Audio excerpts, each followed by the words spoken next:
on the roller coaster, or were you conducting the roller coaster? You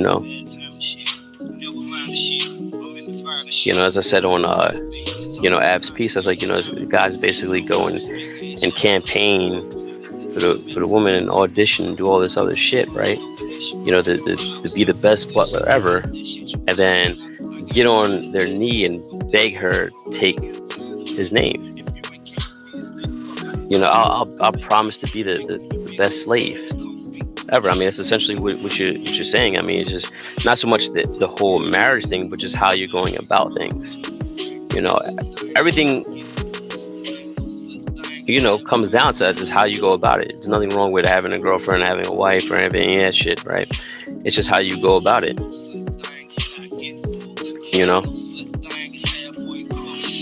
There's real men that lead women to the altar, just like there's real men that lead women to the bedroom.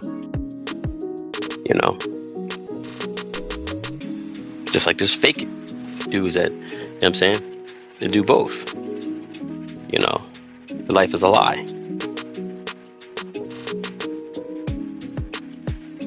But anyways, what I was just saying to him,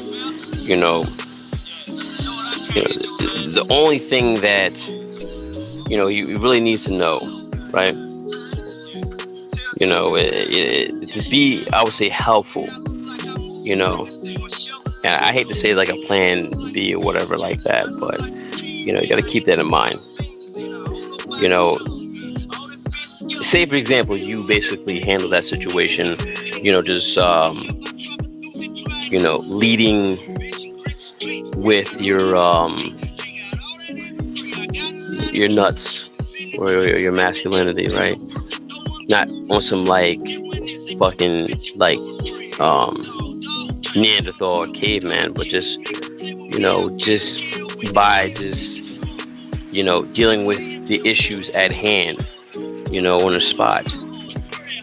But with even keeled temperament. And that's one thing that a lot of guys want to sit here and they want to learn all these little fancy words and games and tricks and behind the back passes and all this other dumb shit, right? When it really just comes down to, it's just, having patience.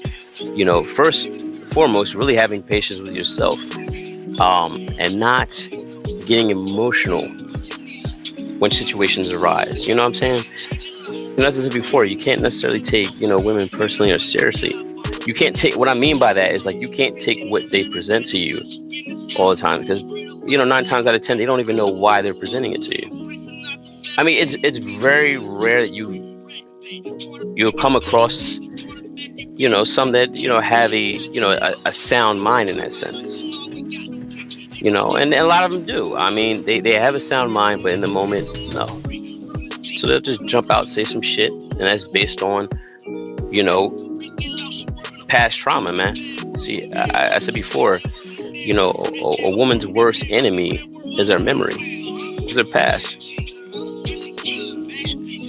You don't know what you did that might have triggered that.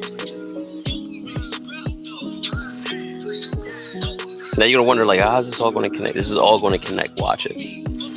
Just walk with me.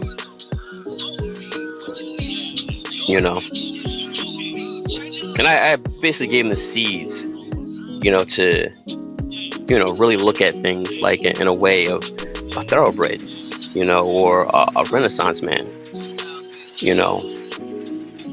And I always speak on like this, and I speak of different reasons. I don't speak on it like the way how you say the high value tricks speak on it. The reason why I say that you should have, yourself situated, financially. It's because if you are pretty much doing well in certain areas, right, in a handful of areas in your life, you're not going to take certain things out of context. Like, you're not going to take rejection out of context. You're not going to take, women out of pocket, out of context, because you have to understand that's what's going on inside her. Nothing to do with you. If you're basically are, self-governing yourself in one aspect, and if you have those things in order. Now, people think that, you know, see, and they tell you to get this money, yeah, get the money. Yeah, you get the money, but then, you know what? You don't, you lack common sense. See, it's not really game that you actually need. It's not game. It's just you motherfuckers lack common sense.